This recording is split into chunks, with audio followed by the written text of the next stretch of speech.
سرکاری ملازم پر تشدد کا case, chairman Chanesar town Farhan غنی کے جسمانی ریمانڈ میں 3 روز کی توسیع۔ ٹاؤن چیئرمین فرحان غنی اور دیگر کے خلاف تشدد اور دھمکیاں دینے کا کیس انسداد دہشت گردی کی منتظم عدالت میں ہوا، جس دوران فرحان غنی اور دیگر ملزمان کو عدالت میں پیش کیا گیا۔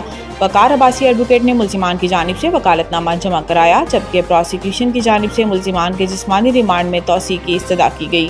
دوران سماعت تفتیشی آفیسر نے عدالت کو بتایا کہ ملزمان کے خلاف انسداد دہشت گردی ایکٹ کے تحت مقدمہ درج ہے۔ عدالت نے استفسار کیا کتنے لوگوں کے 161 کے بیانات قلم بند کیے گئے ہیں، جس پر تفتیشی افسر نے بتایا کہ 2 افراد کے 161 کے بیانات ریکارڈ کیے گئے۔ جج نے تفتیشی آفیسر سے سوال کیا کہ کیا آپ اس کیس کے بعد ڈی ایس پی بن جائیں گے؟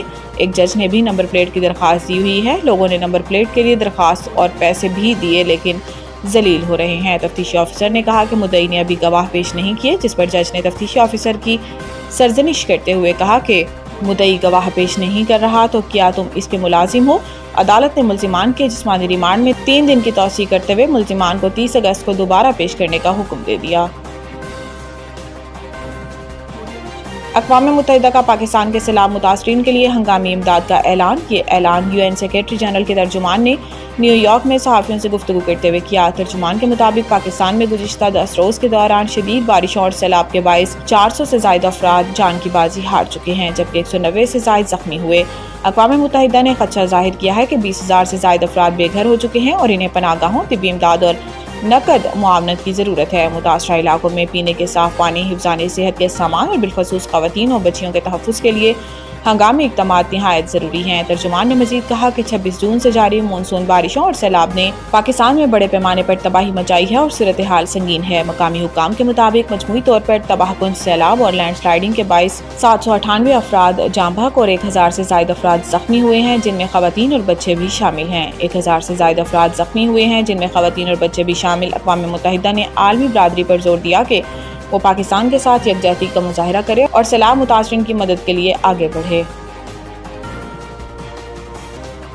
سکھ برادری نے کرتارپور پر پانی چھوڑنے کو بھارتی آبی جارحیت قرار دے دیا۔ اپنے ویڈیو پیغام میں کلویندر سنگھ چیما نے سندور آپریشن کو مکمل ناکام قرار دیا۔ انہوں نے کہا کہ آپریشن سندور میں بھارت نے ثابت کیا کہ وہ سکھوں کا دشمن ہے۔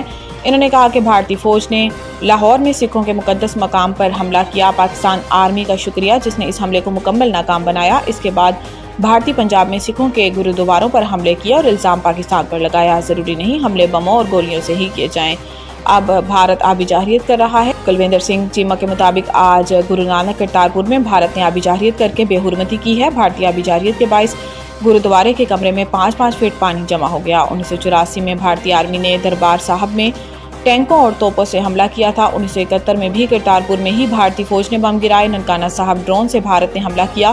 انہوں نے کہا کہ اب پانی کے ساتھ سکھوں کے گرودوارے پر حملہ کیا گیا ہے۔ بھارت کو معلوم تھا کہ اس طرف سکھوں کا گرودوارہ ہے جہاں جان بوجھ کر پانی چھوڑا گیا۔ ہم بھارتی نہیں ہیں اور نہ ہی ہمارا دیش ہے، یہ ہم پر حملہ آور ہیں۔ اب ضروری ہو چکا ہے کہ ہم خالصتان کی آزادی کے لیے کوشش کریں۔ ججز کے گھروں میں بجلی کا بریک ڈاؤن کے الیکٹرک افسران نے عدالت میں پیش ہو کر معذرت کر لی۔ شہر قائد میں بارشوں کے دوران سندھ ہائی کورٹ کے ججز کے گھروں میں بجلی کی طویل بندش کے معاملے پر کے الیکٹرک حکام عدالتی نوٹس پر پیش ہوئے۔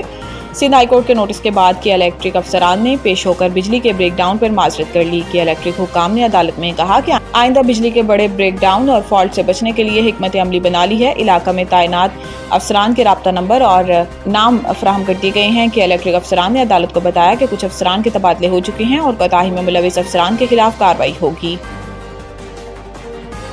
سیلاب سے پنجاب میں تباہی، کئی بند ٹوٹ گئے، پانی اب آبادیوں میں داخل۔ راوی میں شاہدرہ پر پانی کی سطح میں مسلسل اضافہ۔ بھارت کی جانب سے چھوڑے گئے پانی کی وجہ سے دریائے راوی میں شاہدرہ پر پانی کی سطح میں مسلسل اضافہ ہو رہا ہے۔ دریائے راوی میں شاہدرہ کے مقام پر پانی کا بہاؤ 1,83,000 کیوسک سے زائد ہو گیا ہے، جبکہ ضلعی انتظامیہ کے مطابق آج دوپہر تک دریائے راوی سے 2 لاکھ کیوسک کا ریلا گزرنے کا امکان ہے۔ دریائے راوی کی گنجائش 2,50,000 کیوسک ہے۔ راوی سائفن سے 1,92,000 کیوسک کا ریلا گزر رہا ہے۔ بہاؤ میں مسلسل اضافہ ہو رہا ہے۔ سیلابی راستوں سے مٹی ہٹانے کا سلسلہ جاری ہے، جبکہ ریسکیو کے مزید اہلکار طلب اور اضافی کشتیاں بھی منگوا لی گئی ہیں۔ کمشنر لاہور کا کہنا ہے کہ راوی سائفن پر پانی کا بہاؤ مستحکم ہو گیا ہے۔ شاہدرہ پر بھی کچھ گھنٹوں میں پانی کا بہاؤ مستحکم ہونے کا امکان ہے۔ راوی کے ہیڈ سے انخلا مکمل کر لیا گیا ہے، جبکہ قریبی علاقوں سے انخلا جاری ہے۔ کمشنر گجرانوالہ ڈویژن نوید حیدر شیرازی کا بتانا ہے کہ سیلاب سے 7 افراد جاں بحق، جس میں گجرات سے 3، سمڑیال سے 2، گجرانوالہ شہر اور ناروال میں ایک شخص جاں بحق ہوا۔ پاک بھارت ایشیا کپ میچ امارات بورڈ نے بائیکاٹ کے خدشات رد کر دیے۔ تفصیلات کے مطابق بھارت کی میزبانی میں ایشیا کپ 9 سے 28 ستمبر تک متحدہ عرب امارات میں کھیلا جائے گا۔ اس سے قبل پاکستان ٹیم افغانستان اور UAE کے ساتھ ٹرائنگولر سیریز میں حصہ لے گی۔ ایشیا کپ کے لیے امارات کرکٹ بورڈ نے بھرپور تیاریاں جاری رکھی ہوئی ہیں۔ پاکستان اور بھارت کا پہلا مقابلہ 14 ستمبر اور ممکنہ طور پر دوسرا 21 ستمبر کو ہوگا۔ فائنل میں رسائی کی صورت میں روایتی حریفوں کا تیسرا مارکہ بھی ہو سکتا ہے۔ ایشیا کپ کے حوالے سے امارات کرکٹ بورڈ کے چیف آپریٹنگ آفیسر سبحان احمد نے کہا کہ ہماری تیاریاں مکمل ہیں اور ہم شائقین کو بہترین کرکٹ سے لطف اندوز ہونے کا موقع فراہم کریں گے۔